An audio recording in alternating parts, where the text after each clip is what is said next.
মানবিক করিডোর নিয়ে কোনো চুক্তি বা আনুষ্ঠানিক কিছু হয়নি বলে জানিয়েছেন জাতীয় নিরাপত্তা উপদেষ্টা খলিলুর রহমান।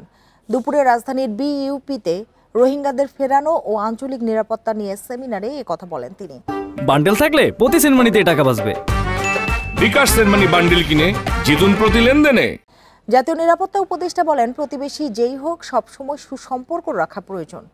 এরই অংশ হিসেবে আরাকান আর্মির সাথে ওয়ার্কিং লেভেলের যোগাযোগ করা হয়েছে। রাখাইনে মানবিক সহায়তা করিডোরের জন্য আরাকান আর্মির সাথে যোগাযোগেরও লক্ষ্য ছিল। এটা পরিচালনা করবে জাতিসংঘ। এর মাধ্যমে ত্রাণ যাবে, খাদ্য যাবে, তবে অস্ত্র নয়।